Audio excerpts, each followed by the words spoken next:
Sahabat warga Bandung, bahagia sekali nih setelah di malam hari ini Wa bisa menghubungi teman-teman warga Bandung melalui kanal YouTube Muslim Bandung TV. Udah lama kayaknya nih, baru kali ini muncul lagi. Dan Wa merasa bahagia karena di malam hari ini kedatangan sahabat Wa, yakni Mang Asud. Ini Damil. Nah, Damang, Mang. alhamdulillah, daramnya awalnya Asal selami bisa asa depan gitu. bejajag ai kata Wisnawa. Masya Alhamdulillah. Allah, luar biasa. Udah Wa mah setiap hari menjernihkan pikiran. Nah, Sudah jelas visi hidupnya. Untuk apa? Yang jelas sudah teh. Kemarin teh ya Mang, pas hari Senin saya teh lagi jalan mau ke kantor, dek niar Kipaya. Asa butbet tatangga keur motongan awi bambu, bambu. awi teh bambu, Jadi di Bandung mah buluh, awi. buluh, Ya bulu bambu lah, atau di Jawa ada dia teh fring. pring, Fring. pring. Fring. Naon cik saya teh acara meki. Cenah. Oh cenah, wah angke peuting. Nah, cik saya teh. Pawei cenah. Oh, haram. Muharram cik saya teh. Kakarek, oh alhamdulillah. Kakarek muji syukur dirinya. Ternyata, waduh, cenah itu udah masuk di tahun 1448 48 Hijriah. Terus sekarang harus nambahan usia kita. nggak kerasa luar biasa. Nggak kerasa luar biasa. Semakin tua lah kita. Nah, pas betul aja. Mang ketika masuk maghrib teh, barudak keseracet kabeh. Semua udah pada ibu-ibu, anak-anak pemuda. Ngabring, mulek. Atau mulak. Asap gitu, udah asap mulai membumbu. Mulailah dinyalakan. Dan di situ orang begitu bersemangat mengadakan pawai obor. Pawai obor menyambut tahun baru Islam, Hijriah. Setelah pulang pawai obor masuk ke masjid. Di situ tausiah di beberapa masjid. Rame emang. Dan ngebahas lebih ke ini momen untuk muhasabah. Meningkatkan menjadi lebih baik dari tahun sebelumnya. Dan memang mereka menggunakan dalil. Jadi hijrah itu dalam rangka menghijrahkan diri kita dari untuk lebih baik lagi secara personal. Ya, wate rada ngahulang, wah cek saya teh perasaan tiap tahun eta gitu. Ya. Jadi ritual. Cek teh hayang ngobrol nih jeung ngawangkung jeung tahun lalu juga begitu. Tahun sekarang begitu. Saya mau ngawangkung nih, ngobrol dengan Mang Asud. Udahlah cek saya teh. Kesina ka rumah jeung eueuh kopi gitu. Anu penting ada penting ya cek teh. Kudu jelas jeung mah tiap tahun gitu wae. Ari Mamang kumaha tah bener kayak gitu kumaha cek. Ari dari sisi kebahagiaan, ya tentu kita bahagia kan. Karena tadi setahun lalu kita melalui masa-masa, masuk tahun baru, kebahagiaannya adalah masih dipercaya, ku Allah hidup di tahun ini gitu. Tapi kan tentu kita juga harus mengevaluasi tahun lalu. Cik apa saja yang sudah kita lakukan. Bisakah tahun ini kita lebih baik? Apalagi kan kalau sudah berbicara Muharram ini, tahun baru Hijriah, pasti patula patali kaitannya itu dengan hijrah. Gitu. Nah, ini yang kemudian seringkali hijrah itu digambarkan alut-alutan, pawai, begitu, tergambarnya itu. Nah, persoalannya apakah dulu Rasul juga begitu atau tidak, kan begitu ya? Atau hanya sekedar alut-alutannya, pawai-pawaiannya gitu. Pang Mamang dibawa ke dia itu yang membuat Mamang dibawa teh. Biar clear gitu lah. Kalau kata orang Sunda mah ulah cul dog tinggal iga. Bahwa kita bahagia, senang, ekspresikan dengan pawai begitu ya, kita bersyukur, oke, gitu ya. Itu apa namanya bagiannya. Tapi ada hal yang paling penting sebetulnya yang harus kita pahami karena kaitan dengan Hijriah ini, tahun baru Hijriah ini tahun baru Islam. Yang itu dulu ditetapkan ketika zaman Khalifah Umar bin Khattab. Oh, bukan zaman Rasul, bukannya? Bukan, zaman Umar bin Umar bin Khattab. Khattab. Nah, karena pada saat itu ya pasca Rasul, Abu Bakar, Umar bin Khattab, wilayah Islam itu semakin luas. Nah, sehingga surat menyurat, administrasi itu sudah mulai dilakukan, ekspedisi dan lain sebagainya. Nah, membutuhkan penanggalan yang pada saat itu umat Islam belum punya tuh. Maka disepakatilah kalender itu, disepakatilah tahun Islam itu diawali dengan hijrahnya Nabi. Nah, itu yang pertama. Nah, makanya Pan, kita itu kalau mau menjalankan sesuatu itu penting memang kita mengetahui asal usulnya dan seluk-beluknya. Kan kata Rasul begitu. Al ilmu qabla qauli wal amali. Ilmu itu harus kita miliki lebih dulu sebelum kita berbuat dan berbicara gitu. Ada di Bandung masih si tanggal lagi disebut nanti bukan Muharram, Sura. Istilah Sunda lah, bahkan istilah Jawa juga dipakai kan begitu ya. Nah, padahal nama-nama bulan ini sudah Allah ciptakan ya semenjak Allah menciptakan alam jagat raya ini.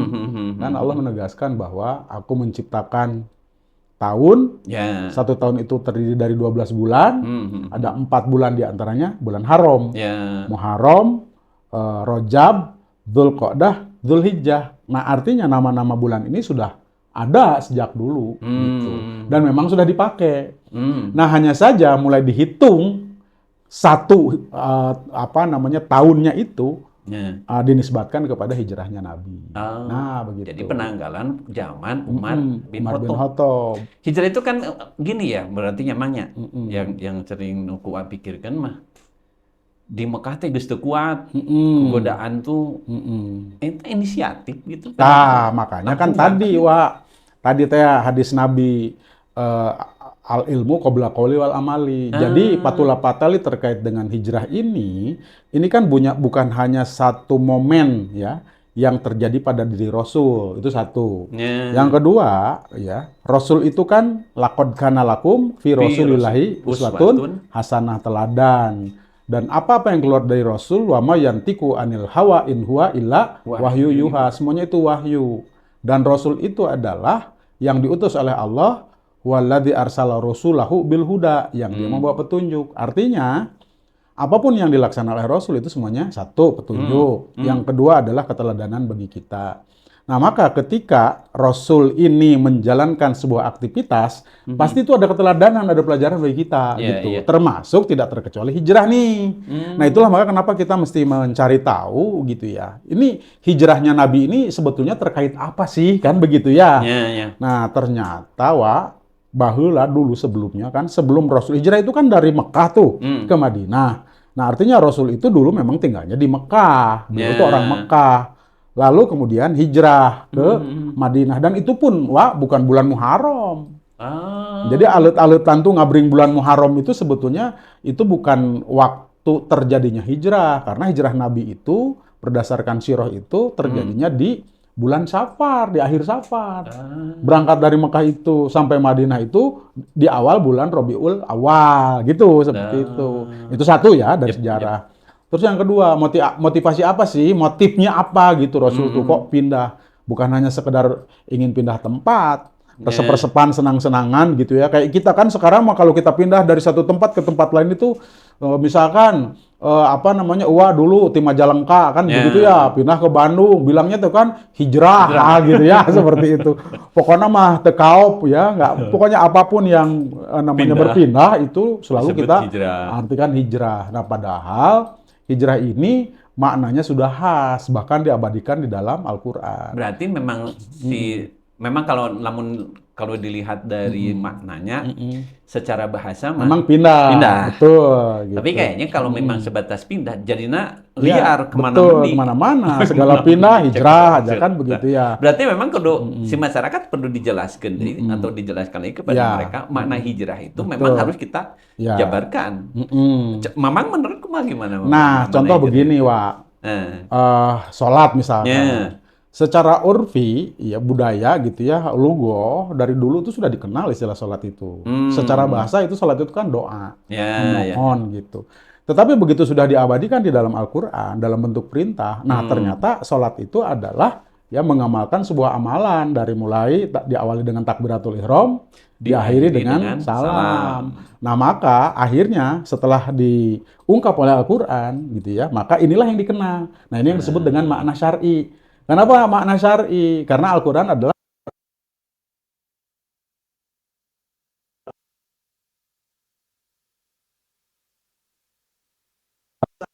Al-Quran.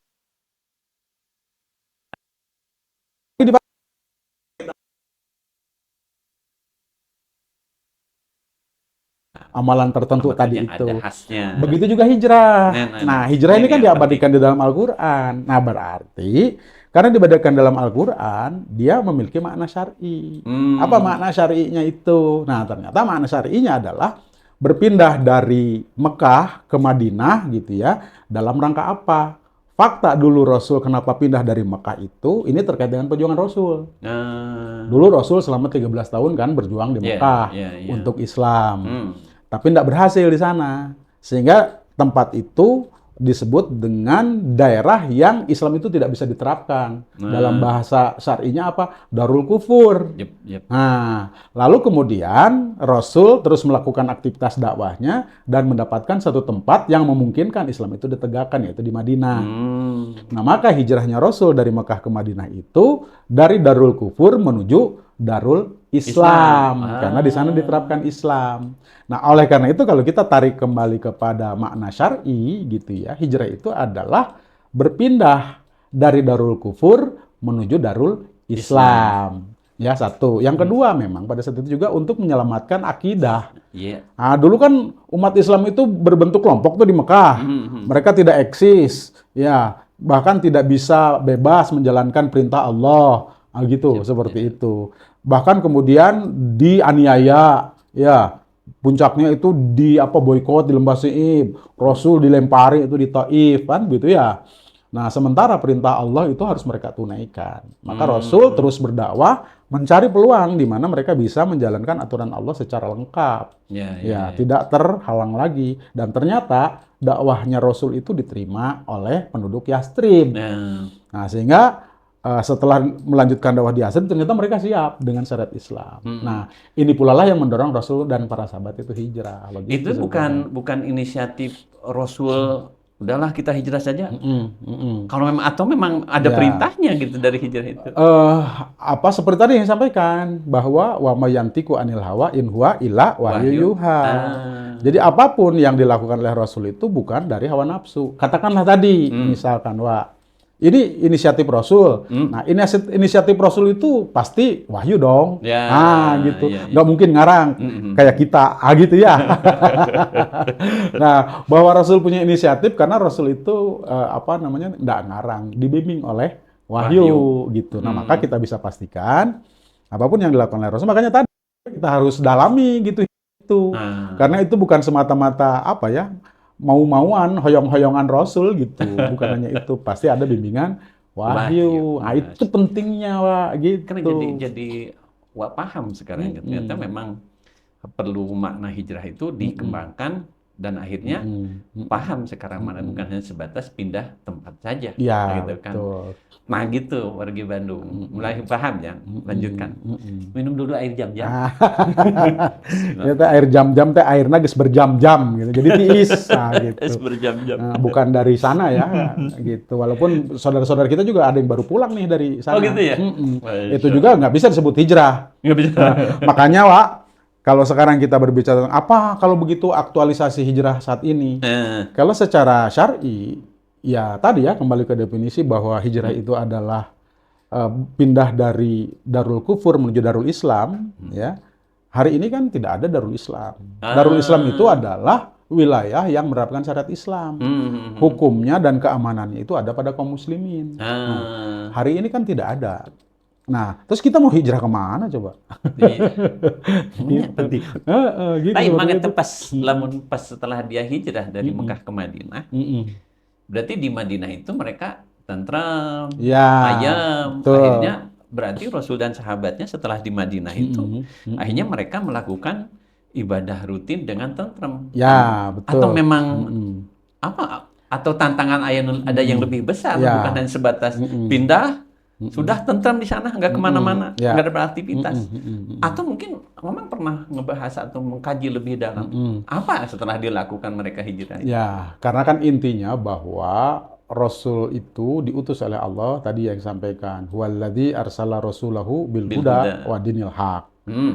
Allah yang mengutus Rasulnya dengan petunjuk. Ya. Wa dinil haq. Din di sini maknanya tentu sistem hidup. Hmm. Liyudhhirahu ala dini kullih.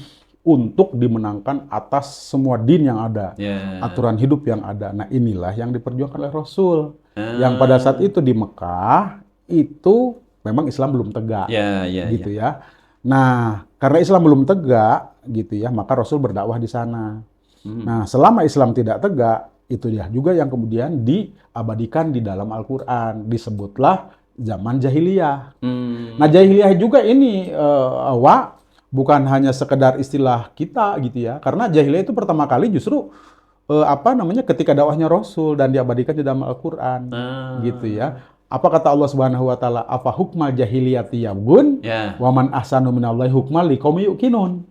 Apakah hukum jahiliyah yang kalian kehendaki? Lalu hukum siapa yang lebih baik dibanding dengan hukum Allah bagi orang-orang yang yakin? Nah, artinya istilah jahiliyah juga kita dapat itu sejak diutusnya Rasul untuk berdakwah menyampaikan Islam.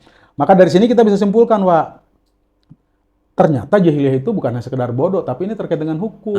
Apa hukmah jahiliyah tadi. Jadi ada dua hukum itu. Hukum jahiliyah, hukum Islam. Kalau tidak Islam, pasti jahiliyah. Kalau tidak jahiliyah, pasti Islam. Nah, maka kenapa di Mekah itu disebut jahiliyah? Karena Islam belum tegak. Gitu. Nah, maka hijrahnya Rasul ke Madinah, ini meninggalkan kehidupan jahiliyah menuju kehidupan Islam. Dan di sanalah kemudian Rasul membangun dinul haq tadi itu. Islamlah dibangun di situ. Dari mulai apa? Karena ternyata Islam itu bukan hanya berbicara individu, tapi juga berbicara masyarakat. Karena kan individu ini makhluk sosial dong. Kudu berinteraksi, jual beli, ya, sosial dan segala macam. Maka Rasul sesampainya di Madinah, beliau itu membangun masyarakat. Nah, masyarakat itu apa? Kalau menurut Syekh Taqiyuddin An-Nabhani, masyarakat itu adalah sekumpulan individu yang melakukan interaksi secara terus-menerus, ya, dengan pemikiran yang sama, perasaan yang sama, diatur oleh aturan yang sama. Pemikiran Islami, perasaannya Islami, diatur oleh aturan yang sama. Jadi pas ke Madinah teh bukan langsung cek Sunda mah, jong-jong enak mah, pasti istri harang mata. Gitu. Iya, karena kan ada aktivitas yang jauh lebih besar. Lebih besar, betul, membentuk masyarakat. Gitu. Karena kan masyarakat ketika dia berinteraksi melakukan ini itu segala macam butuh ada aturan. Dan aturan itu tidak boleh datang dari manusia. Datangnya dari Allah tadi yang disebut dengan dinul haq tadi itu, aturan hidup yang hak. Nah, inilah yang kemudian dibentuk oleh Rasul, bahwa mereka diatur oleh aturan Islam yang sebelumnya selama 13 tahun di Mekah, Rasul itu benar-benar membangun akidah pondasi. Makanya Wak kan disiksa kayaknya, dilemparin, ada yang dibunuh, Sumayyah kan ya, Yasir kan begitu ya, Sayyidina Bilal kan gitu. Tapi tetap mereka iman. Artinya dari si pondasi ini sudah selesai sebetulnya.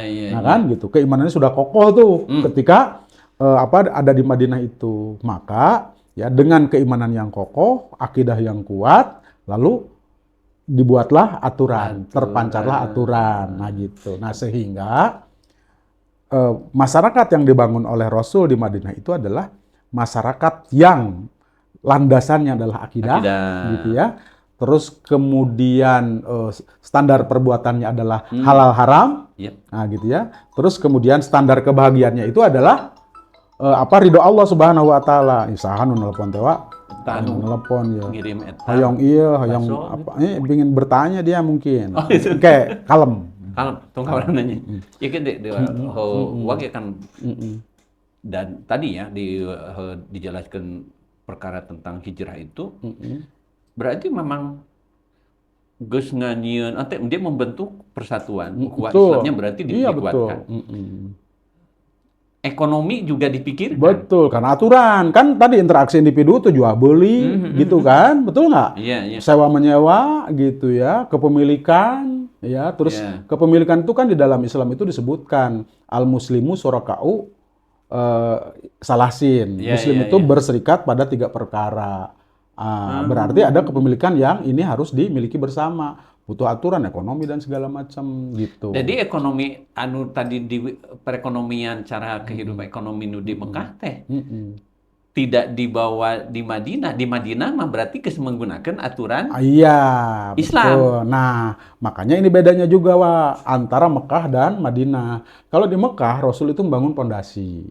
Akidah tadi itu untuk melandasi. Sementara di Madinah ini sudah membuat sistem. Gitu. Nah, maka kita juga bisa melihat diabadikan di dalam Al-Qur'an. Kita akan bisa melihat di dalam Al-Qur'an itu ada ayat-ayat Makkiyah, ada ayat-ayat Madaniyah. Nah, ayat Makkiyah Madaniyah ini memang berbicara secara spesifik tentang tempat. Makanya disebut Madaniyah itu berarti dia keluar turun di fase Madinah. Makkiyah itu berarti di fase Mekah. Nah, ayat-ayat Makkiyah ini lebih banyak berbicara tentang akidah, keimanan. Nah, sementara kalau di Madinah ini sudah berbicara tentang hukum. Makanya perintah sholat saum itu kan 2 tahun setelah hijrah. Iya. Perintah jihad 2 tahun setelah hijrah. Sebelumnya enggak ada tuh perintah saum, perintah hijrah gitu. Seperti itu. Perintah sholat ketika Isra wal Mi'raj menjelang hijrah, artinya pondasi keimanannya sudah kuat. Gitu seperti itu. Jadi emang namun enak akidah udah bagus.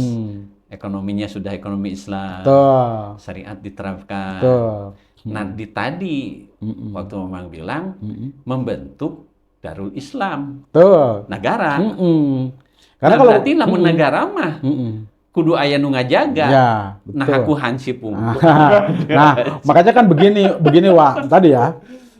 Kita berbesar individu. Individu itu dia makhluk sosial. Untuk memenuhi kebutuhannya, dia butuh orang lain, pihak lain. Berkerumunlah mereka, terbentuklah masyarakat.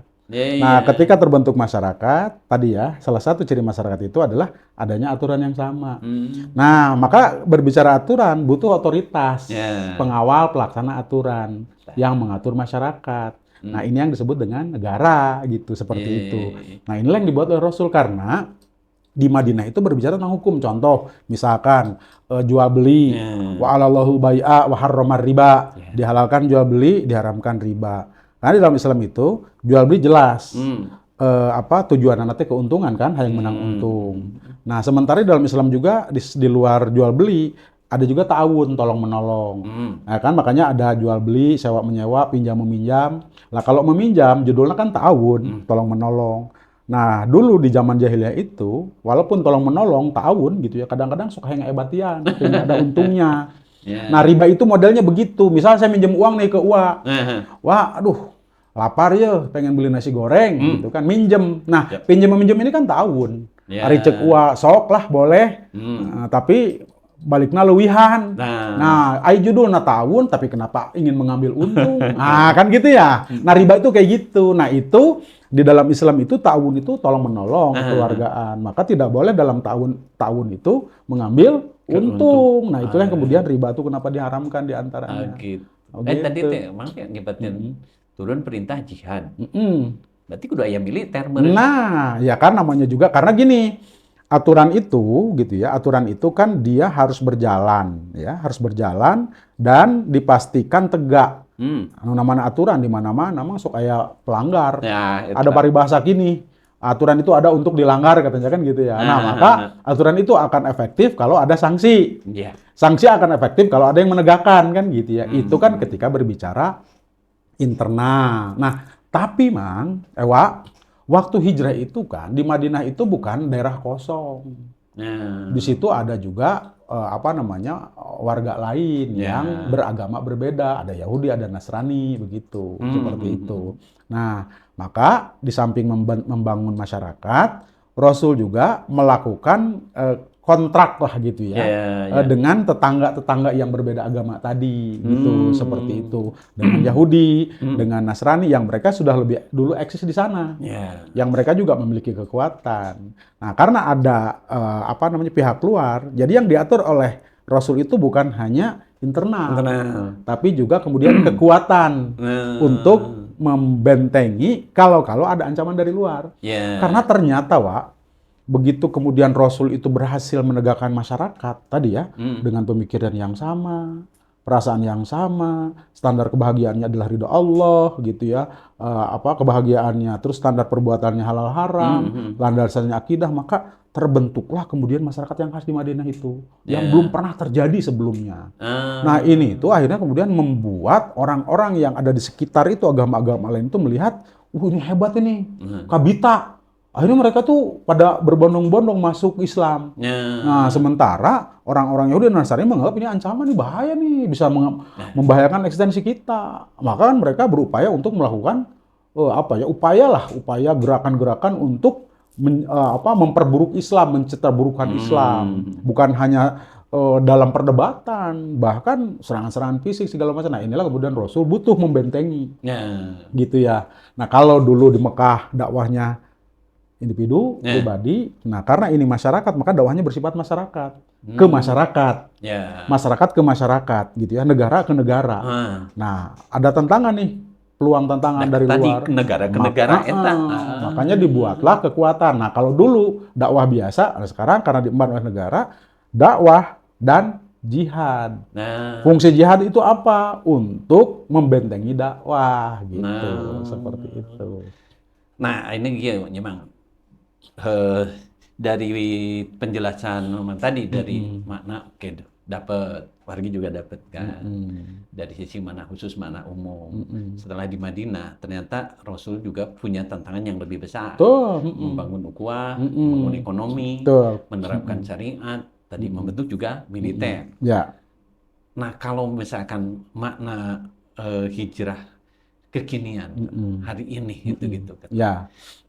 Beratnya. Jadi gini. Karena udah disesuaikan ya, hari betul. ini kan ya, harus sesuaikan dengan hari ini. Jadi begini, kembali kita kepada definisi tadi itu. Gitu ya. Kalau sudah ada definisi syar'i, maka kita tidak boleh mengembalikan ke definisi yang lain. Karena definisi syar'i itu dia memalingkan dari definisi yang lain. Nah, kita harus fokus kayak salat tadi itu. Ya, nanti jihad juga. Jihad itu kan kalau definisi bahasa mujahadah. Tapi begitu oleh Al-Quran sudah ditetapkan jihad itu ternyata bermakna kita, perang. Maka kalau kita berbicara jihad itu perang gitu. Tidak lagi kemudian bersungguh-sungguh. Nah, begitu juga hijrah gitu. Seperti itu. Maka bagaimana hijrah pada saat ini? Karena makna hijrah secara syar'i itu adalah berpindah dari darul kufur ke darul Islam gitu ya. Nah, maka itu yang kita lakukan. Nah, pertanyaannya adalah sekarang satu. Ya, di negeri manapun hari ini di muka bumi tidak ada satupun negeri yang menerapkan syariat Islam. Artinya apa? Yang eksis sekarang itu adalah darul kufur, ya, dengan sistem kapitalisnya yang eksis sekarang, ya, di bawah bayang-bayang Amerika, demokrasi, ya, dan seterusnya liberalisme gitu. Nggak ada tuh satupun negara Islam hari ini. Nah, artinya yang eksis adalah darul kufur. Nah, lalu kemudian kita mau pindah dari sini, pindah ke mana? Darul Islamnya nggak ada. Nah, oleh karena itu kalau kita mau menjalankan hijrah bermakna syar'i tadi, dan memang tidak boleh lagi dipalingkan ke yang lain, harus kembali kepada makna syar'inya, maka kita butuh adanya Darul Islam tadi itu. Satu ya, bukan hanya kita butuh hijrahnya, tapi karena kita butuh berhukum kepada hukum Allah. Yang hari ini itu tidak ada. Nah, itulah yang dilakukan Rasul dulu di Mekah. Ya kan? Beliau berdakwah, ingin tegaknya sebuah institusi sebagai pelaksana aturan Allah Subhanahu wa Ta'ala. Nah, hari ini kita ini kan juga akan dihisab, Wak, bakal maut, Wak. Iya kan? Nanti dihisab aisalillah hirup di dunia itu pakai hukum siapa, kan gitu. Eta nyusul pikiran buatnya berang penting makanya isuk maut, kan gitu. Matak muringkak bulu punuk, ya seperti itu. Nah, itulah kenapa kita butuh syariat Islam, dan syariat Islam itu tidak bisa eksis sebagai sebuah aturan kecuali ada institusi penegaknya. Nah, ini yang disebut oleh Rasul. Kalau dulu kita kan urusan kita itu oleh para nabi dan Rasul, kan gitu ya. Kanat Banu Israila Rasulul Anbiya. Dulu Bani Israel itu urusan selalu diurus oleh para nabi. Kulama halakan nabiyun halafahun nabi. Setelah satu nabi meninggal diganti nabi yang lain. Tapi kata Rasul, wa innahu la nabiyya ba'di. Setelahku tidak ada lagi nabi yang akan mengurusi umat. Maka fasayakunu hulafa, akan ada pengganti yang menggantiku, para khalifah gitu. Sebagai pelaksana. Nah, makanya kenapa pasca Rasul itu kan dilanjutkan oleh Abu Bakar, Umar, Utsman yang disebut dengan Khulafaur Rasyidin. Tapi Mang, Khulafaur Rasyidin itu bukan batasan loh. Khulafaur Rasyidin itu kan sifat. Jadi tidak dibatasi kepada Abu Bakar, Umar, Utsman, Ali. Kan disebutnya cuma berapa? 30 tahun teh. Kalau digabungkan yang 4 itu juga nggak nyampe 30 tahun. Nggak nyampe gitu. Ditambah juga katakanlah Hasan bin Ali ya, itu berapa bulan? 7 bulan apa 6 bulan? Juga tidak 30 gitu. Jadi Khulafaur Rasyidin itu adalah para khalifah yang mendapatkan petunjuk. Termasuk Umar bin Abdul Aziz misalkan, ya kan? Nanti ada Harun ar-Rasyid gitu ya. Nah, artinya apa? Khulafaur Rasyidin itu tidak berhenti di yang 4 itu atau 5 katakanlah. Bisa jadi nanti kalau khilafah itu tegak lagi, penegak syariat tadi, kalau dia melaksanakan syariat sebagaimana petunjuk dari Allah dan Rasulnya, bisa juga itu disebut sebagai Khulafaur Rasyidin. Ya. Jadi makna hijrah kekinian itu mewujudkan kembali seperti yang Rasulullah contohkan. Betul. Nah, itulah kenapa kita harus memahami apa yang dilakukan oleh Rasul itu begitu. Lain semata-mata pindah gitu. Ternyata ada makna besar. Bukan sekadar alut-alutan. Ya, alut-alutan bolehlah kita senang ya. Gitu. Tapi senang teh kan kudu puguh meureun gitu ya, seperti itu. Dan berarti memang adanya Darul Kufur itu bukan istilah sebenarnya bukan ujug-ujug, bukan tiba-tiba. Iya, bukan tiba-tiba. Perlu proses dan perjuangan. Tuh. Makanya berarti kalau seharusnya ketika makna hijrah ini adalah makna perjuangan. Untuk membentuk menegakkan kembali ya. Intinya beginilah. Kita ini kan akan mati, akan dihisab. Nah, sehingga sebetulnya kita yang butuh dengan aturan Islam. Aturan Islam itu kan tidak hanya berbicara aspek individu. Makanya kan Syekh Taqiyuddin itu di kitab Nidhamul Islam, di dalam bab Nidhamul Islam itu beliau menyampaikan bahwa Islam itu adalah ad-dinul ladzi, din, aturan hidup yang anzalallahu, yang diturunkan oleh Allah ala sayyidina Muhammadin, kepada Nabi Muhammad, litanzimi alaqatil insan, untuk mengatur hubungan manusia bikhaliqihi, dengan Tuhannya. Hablum minallah tasmulul ibadah wal aqidah, terkait dengan ibadah dan akidah. Tapi tidak hanya itu, juga litanzimi alaqatil insan binafsihi, dengan dirinya. Hablum binafsi tasmulul, terkait apa? Umat makanan, malbusat pakaian, dan akhlak juga gitu. Penting juga. Dan juga litanzimi alaqatil insan bighairihi min banil insan, untuk mengatur hubungan manusia dengan sesama manusia yang lainnya. Tasmulul tadi ya, muamalah, ekonomi, hukum ya, dan ukubat, gitu. Nah, ini teh satu kesatuan yang harus tegakkan yang ada di dalam Al-Qur'an gitu. Nah, inilah perintah kita berhukum kepadanya. Contoh begini, Pak. Salat kan belum minallah. Aya syaratna dong. Syaratnya itu nutup aurat. Nah, begitu nutup aurat, orang teh keur ngabahas hablum binafsi, pakaian. Dari mana pakaian kita dapat? Belikah? Pinjamkah? Nyewakah? Berarti kita sedang berbicara hablum minanas, muamalah. Nah, itu yang diatur oleh Rasul ketika sampainya di Madinah. Dan itu juga kita harus terikat dengan itu. Nah, untuk itu coba Wak, sekarang gini, hukum. Anu maling pan aya dina Al-Qur'an, wasariqatu faqtu aidehuma. Pencuri laki-laki dan pencuri perempuan, potonglah tangan kedua. Sahan rek deuk. Menyaku RT. Iya, butuhlah kemudian kepala negara, karena kalau sudah berbicara tentang hukum, jihad itu kan amal negara itu. Yang menyuruhkan negara, bukan kelompok. Kalau kelompok mestinya Rasul dari sejak di Mekah sudah nyuruh jihad dong. Beliau ditindas, Umar bin Khattab kan sampai sempat marah tuh. Untuk membalas gitu ya, tapi kata Rasul, lam nu'mar bidzalik, kita belum diperintahkan untuk hal itu. Tapi begitu pindah di Madinah, wah langsung jihad. Makanya Wak, setelah berhasil nih membentuk masyarakat tadi, maka Rasul itu membangun suasana perang. Dengan cara apa? Nyiapin kuda-kuda perang, onta perang, peralatan perang. Nah, sehingga suasana masyarakat kan sudah tentram nih, guys, nyaman. Secara internal nyaman, tapi ancaman di luar aya. Kan gitu ya. Maka bagaimana memperkuat ancaman dari luar. Persiapan perang tadi itu gitu. Jadi musuh kayak tadinya Yahudi yang merasa terancam oleh Islam karena mereka berkembang pesat, banyak yang berbondong-bondong, begitu juga Nasrani, ada upaya juga untuk melakukan serangan. Tapi begitu melihat umat Islamnya siap, mikir 2 kali gitu ya, seperti itu. Satu, yang kedua, ya Rasul juga ingin kembali ke Mekah. Maka bagaimana caranya Mekah itu direbut kembali? Dan intinya adalah ya, Islam itu, syariat Islam itu adalah mengajak manusia itu untuk hanya menyembah atau membebaskan manusia dari penghambaan kepada selain Allah, hanya kepada Allah saja. Nah, itulah inti dakwah. Dan ini kan dilakukan karena hijrah. Makanya hijrah teh, wah, aduh, luar biasa. Ini momentum perubahan perubahan sejarah, perubahan kondisi umat Islam, peradaban. Tanpa hijrah merenan si uang ya agama naon bawa. Betul nggak? Agama kolot. Sampai hari ini kita Muslim.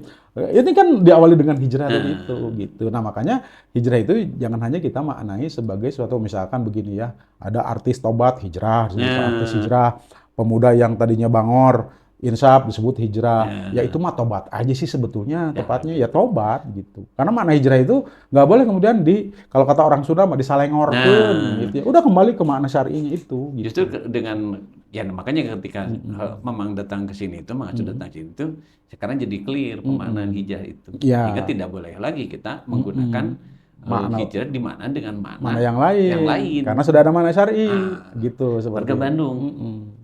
Jelaskan, makanya alhamdulillah dengan datangnya Mang Asud ke tempat Uwa ini sekarang jadi clear.